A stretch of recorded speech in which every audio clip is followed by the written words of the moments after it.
Hello, my name is Kiri Addison and I head up the data science for threat intelligence team at Mimecast. My team focuses on research and product innovations, as well as how to extract actionable insights from the billions of emails and other security events that Mimecast processes every day. Before I joined Mimecast, I worked for the UK government where I was developing systems to detect cyber attacks and fraud. Today I'm going to talk about how you can apply threat intelligence to improve your organisation's cyber resilience.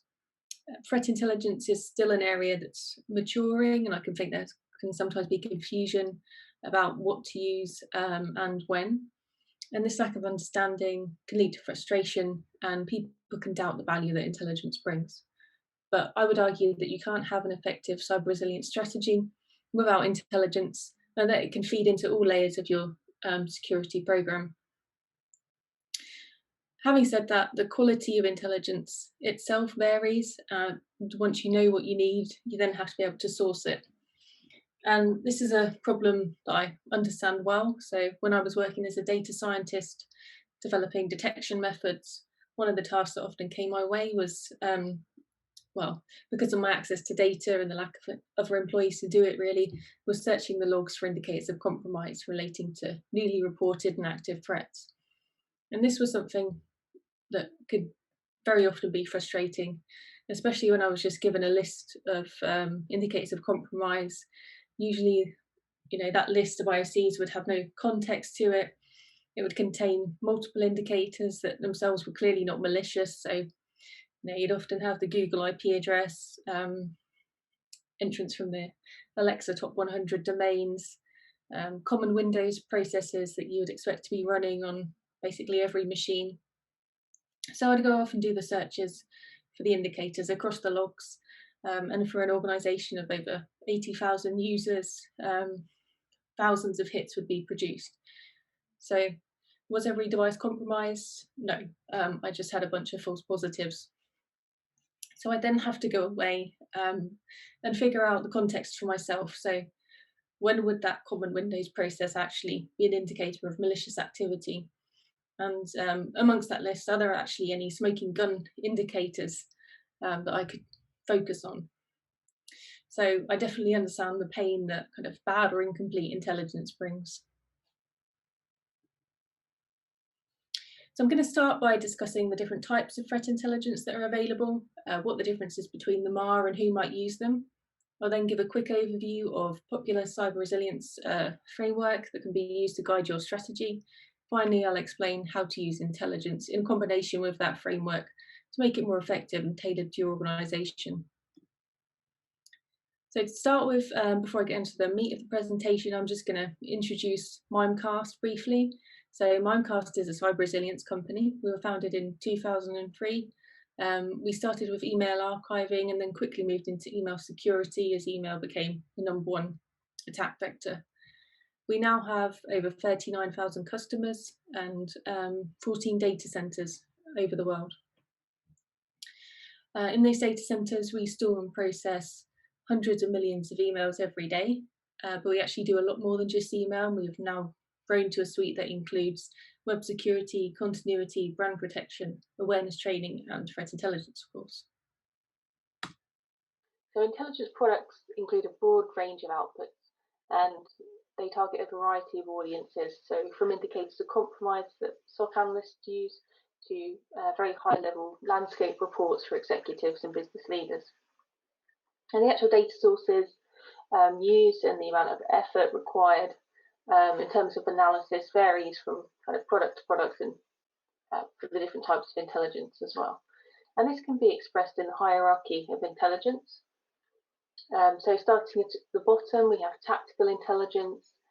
This is the kind of intelligence typically used by SOC analysts, so feeds of indicators of compromise, malicious file hashes, IP addresses, URLs that can be used to block or search for active threats. So it's kind of information that you need to act on kind of right now. It answers the what type questions. Typically less analysis effort is involved in generating this information, and intelligence analysts would probably say it's closer to raw data than actual intelligence. A lot of it is generated kind of automatically as a byproduct of security appliances, and so it's available in high volumes. Next, we have the operational intelligence. So this aims to answer the when, where, and how type questions. It'd normally be provided in the form of reports, and it explains things like how a threat actor operates, the particular tactics, techniques, and procedures that they use. Typically going to be discovered by researchers and incident responders, so the people who are kind of directly and deeply involved in responding to specific attacks. Now, you can use this information or this intelligence to perform hunting within an organisation. So you could search for those signs of the attack, the tactics, techniques, and procedures, through your logs or other data that you have available. So it typically takes more effort to generate this kind of intelligence because it involves some form of human analysis, and some researchers are required here. Although there are ways to automate it, and we'll look at some of those later. Finally, we have the strategic intelligence. So this gives you a very high-level kind of picture. It aims to answer the who and what type questions. So who is going to attack my organisation and what is their motivation?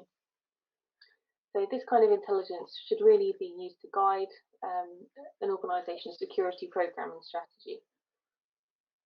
These kind of reports typically take a lot of analysis effort. So the analysts need an in-depth understanding of the landscape, and they also need to assimilate multiple data sources. So I quickly wanted to mention the different sources of data. So it could be internal. So this is data that's generated within your organisation. It could be what we call zone 1, which is at the boundary, or it could be from the inside, so we call that zone 2. And these kind of things could be detections from your security appliances, or they could be your employees' knowledge of your company assets. External data is obviously produced outside of your organisation. It could still relate specifically to your company or organisation. So zone 3, so for example, mentions of attacking a particular company in a forum on the dark web would be considered zone 3 type information, or it could be just completely external third-party threat feeds that you're bringing in. Before we can apply the intelligence, we need to actually think about our cyber resilience strategy so we can make sure that we're using the right kind of intelligence to solve the task at hand. And having a structured framework or process for cyber resilience is really crucial here. So don't worry, I haven't created another framework that you're going to have to learn and memorize. I'm actually going to use the NIST framework as it's very popular, widely used, and most importantly, works well in practice. So I'll just go over the framework for anyone who isn't familiar with it. The NIST framework was developed in the US through a collaboration between industry and government agencies as a way to manage cyber risk and improve resilience. So ultimately, the point here is to reduce the time between attack and recovery to minimize the impact of the attack on the organization.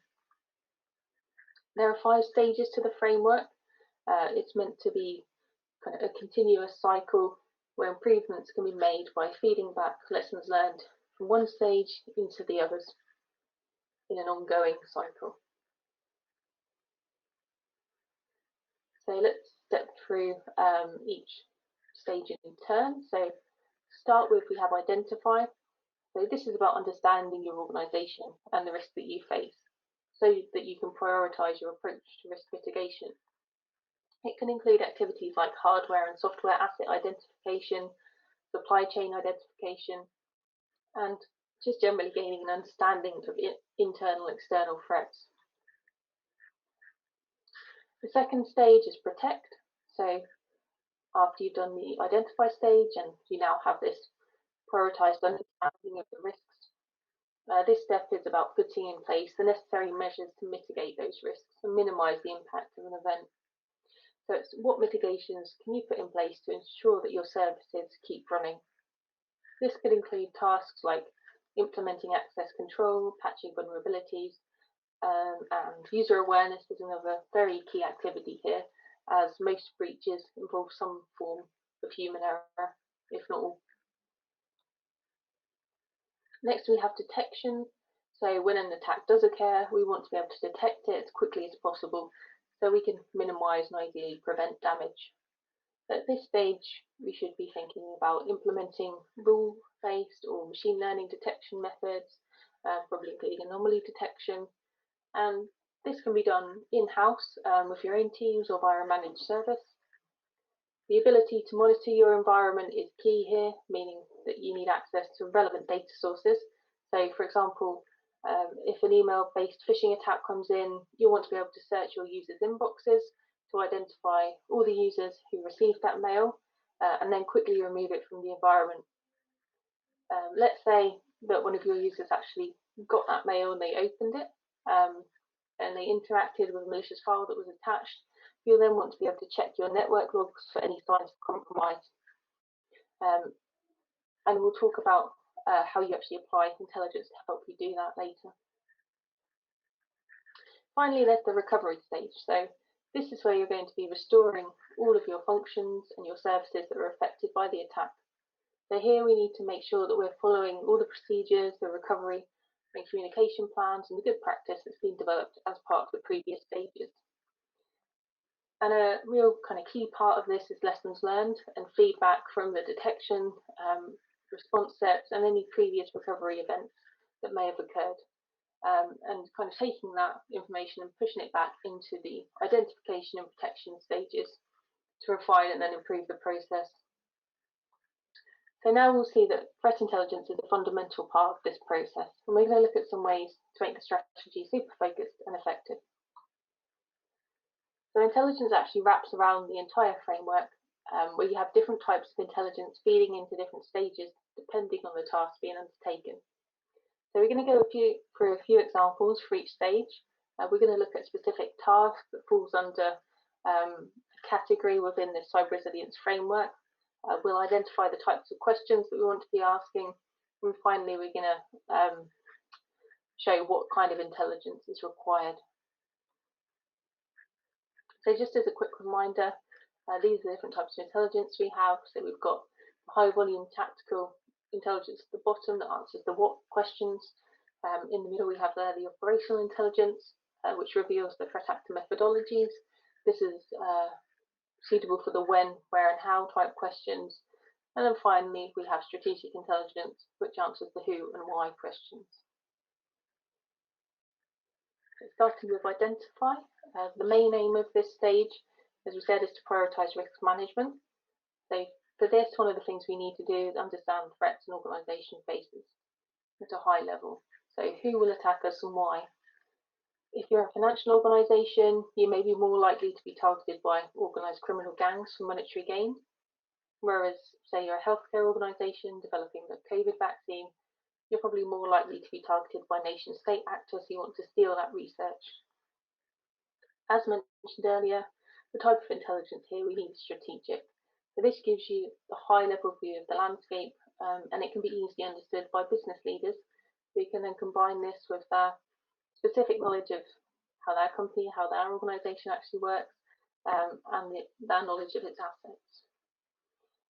If you were to try to solve this problem using tactical intelligence, it wouldn't work because you would be overwhelmed by data without the context.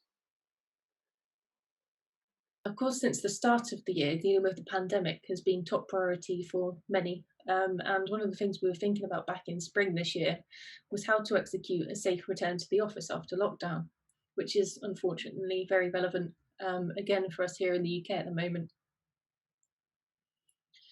So our analysts created this post-pandemic paper where they looked at how threat actors might seek to exploit businesses returning to office working. Our analysis team is made up of some very experienced intelligence analysts who have many years working for the government and military, and when they develop these kind of reports, they employ some very mature and proven analytical techniques. So there's a rigorous process behind them. And this paper starts with an environmental scanning exercise describing the impact of COVID on key socio-economic components. So, for example, they looked at the sociological impact in terms of how this affected the way people communicate, the changing levels of trust that organisations have placed in their employees to trust them to be productive and work from home effectively.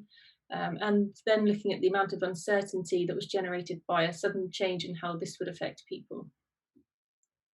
The analysts then use this kind of background kind of information to help them develop scenarios. So how could actors potentially exploit workers returning to office? And they then assess them for plausibility. So with a set of plausible attack scenarios, they're then able to analyse them further and create a set of recommendations and mitigations to help guide the return to office working planning. Many of the techniques they use won't be mentioned in these reports, but it's just good to have an awareness of how the intelligence is generated and the effort that goes into them. And something else you'll see in our reports is a statement of likelihood whenever an analyst makes an assessment. So this is based on something called the yardstick of uncertainty, which I'm sure many of you will be familiar with. It's used across government to ensure accurate communication of probability and intelligence assessments, so that you have consistent terminology being used and understanding of what that terminology means. So, for example, if you say there's a remote chance of something occurring, that means that the likelihood is less than 5%. Or if you say it's unlikely to happen, I know that it's between 25 and 35%. Now, you may have noticed the gaps here, so the white gaps between so 50 and 55%, for example, which kind of us on the data science team, we say it looks a bit strange. We prefer a continuous scale, but the analyst says to allow for a margin of error and some kind of wiggle room, a grey area in the assessment. But the method is simple, it's intuitive, and the measures of likelihood also feed directly into risk, so it's easily actionable. And actually what's really interesting to us on the data science team is how we can use this for explainable AI. So we're blending tried and tested intelligence assessment methodology and terminology with ML. So let's think about basic email classification. So let's say we want to classify an email as just safe or unsafe. So an email comes in, we extract the relevant features, pass it to our machine learning model, it outputs a verdict, safe. So we trust that this email is safe and we deliver it to the end user. Now what actually happens will be something like this. So the model will output a measure of probability of the email being safe or unsafe. So the probability of the email belonging to either class that we're looking at. So here we're saying the probability of it being safe is 0.85 and the probability of it being unsafe is 0.15. And so the sum across all classes should be 1 because that covers all possibilities. But actually in reality, what normally happens with most models is that you just pick the class that has the highest probability and you take that as your output. So essentially we've still got this. We're just saying the email's been through the model said it's safe. But what if you can then actually relate that probability from our model back to the yardstick of uncertainty? Then rather than just saying the email is safe, we can make an assessment on it. So in this instance, we can say that it's highly likely that the email is safe. So this gives you a bit of additional context and some more actionable information. And you could decide that likely or highly likely is good enough for you. So if the model says it's highly likely to be safe, then okay, let it through, let the email go to the end user. But then you could decide that you don't want your end user to interact with that email unless you're almost certain that the email is safe. And in that case, you might decide that this email should be sent for some more advanced analysis, like running it through a sandbox, until you can get it up to the desired level of probability. And it makes it really easy to explain and understand why certain actions were taken. So a bit of a longer side there, but now we'll get back to the NIST framework and look at another example. A task that falls under protection is the blocking of known threats. So this could include updating firewalls, web proxy devices, or other security devices with known indicators of compromise, like IP addresses and domains. And the question here is specifically, what should I be blocking now? What's bad? And so the type of intelligence that you need here is tactical.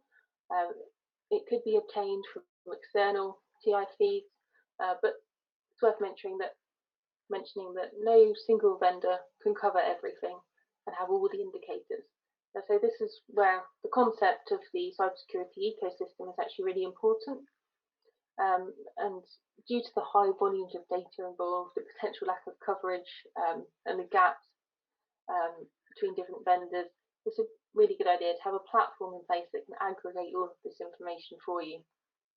It's going to stop your security teams becoming kind of overwhelmed by having to manage with so many different feeds. Having said that, one check that you may want to perform is to correlate different sources, especially if you're paying for them. So you want to identify which ones are bringing the most unique value. So you may have a few different feeds that are actually pretty much giving you the same information. So you might decide that you can switch a couple of those off. If you try to apply strategic intel at this layer, well, obviously it wouldn't work because typically those kind of reports don't contain the indicators of compromise that you need to put blocks in place for. So part of the detect stage could be threat hunting. This is looking for signs of a particular group attacking your environment. You need to know the when, where and how type questions. So when, where and how is the attack performed? Knowing these relevant tactics, techniques and procedures means that you can develop some tailored detection solutions. You could automate some real-time queries against your internal logs, for example. And this requires operational intelligence. So again, using tactical data for this task wouldn't work. It could, well, maybe temporarily work, but it could quickly become ineffective. The specific indicators of compromise like malware file hashes, URLs can change constantly, but the actual underlying attacker methodology won't change as frequently. I'm just going to go a little deeper on this one and look at a specific threat that we've been watching. So you've probably heard of Vermice. It's a very prominent threat at the moment, and it's targeting all sectors across the world. The data from our email antivirus layer indicates that we've blocked millions of Vermice emails since its resurgence in July. And you can see here that the operators run quite sporadic campaigns that appear in high volume peaks. So it's typically delivered via an email with a malicious Microsoft Word document attachment that will then download the Impersonation Trojan and compromise the user and the device. Tactical intelligence is actually very ineffective at blocking this threat because each attachment that comes in is slightly different, which means that the file hash is going to be different. Also, they change the hard-coded download URLs fairly frequently. This video shows the cyberattack framework for Vermice. Here I'm using the Interactive Attack Navigator tool, which is provided by the people at cyberattack. This kind of indicates the tactics and techniques utilised at various stages of an Vermice attack. The columns are the tactics, and the items in blue are the techniques used by Vermice. And the intelligence behind each blue technique should be as specific as possible so that it can be easily and effectively actioned. So the way that one group may utilise PowerShell scripts, for example, as part of the execution tactic could be quite different to another group. So the capability that you would actually need to build and create an effective and targeted detection for this attack could be quite different.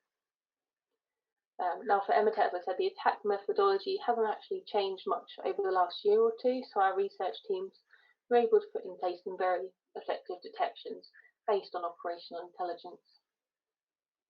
MITRE doesn't just apply to detection in our cyber resilience framework, it's applicable to other stages too. So, for example, you could use it here to perform gap analysis as part of the identify stage. On the screen, you can see the MITRE framework, which is mapped against Mimecast detection and protection solutions. So in green are the TTPs for Vermice that Mimecast cover, and in red are the gaps. So these gaps are the things that need to be addressed by other solutions, free your security ecosystem.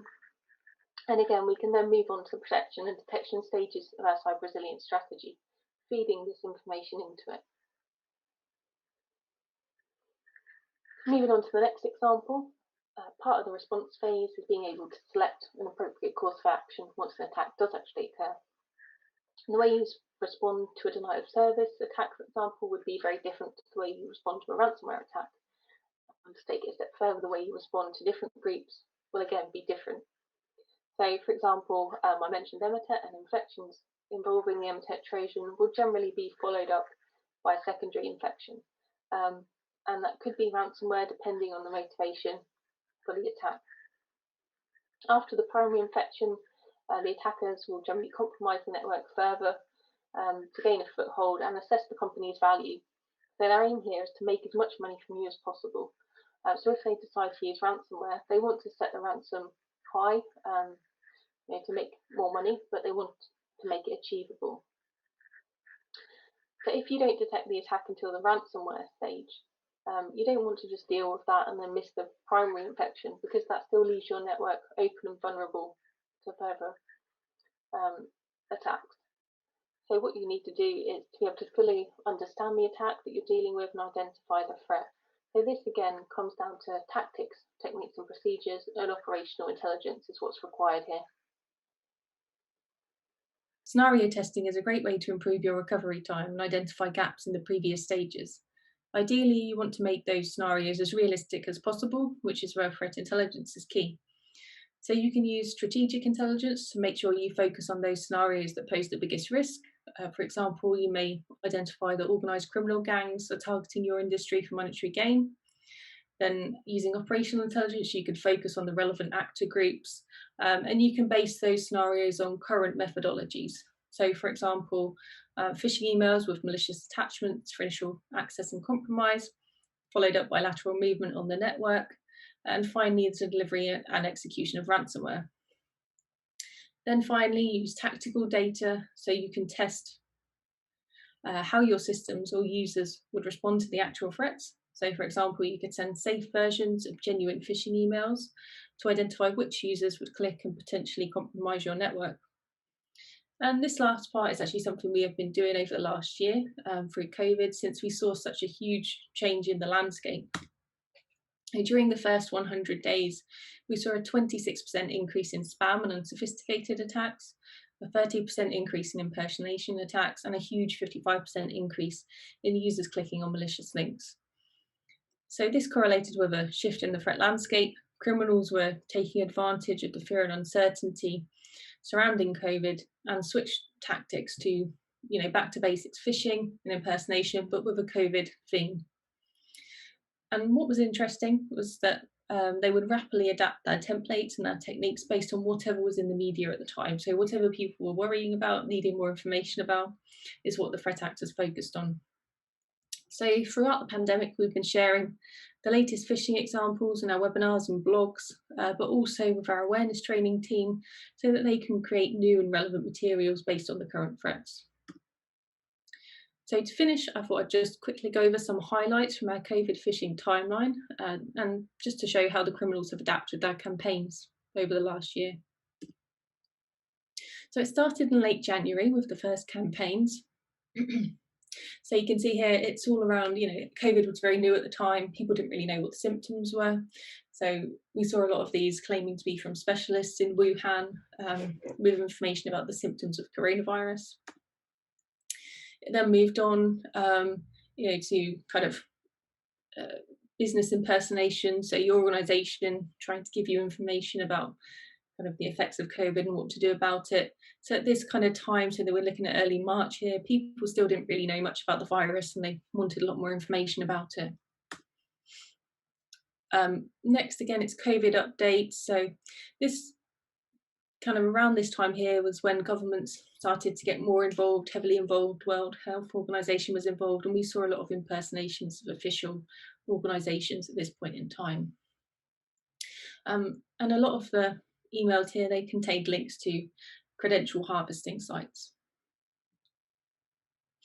This one's another impersonation, but it's more finance related. So kind of around this time, people were starting to feel the burden of COVID, the worry about how they were going to get money in, were there grants, loans available to them. So we saw a lot of these kind of impersonation of government loan schemes. We also saw impersonation from banks offering, additional funds to put on your credit card and such.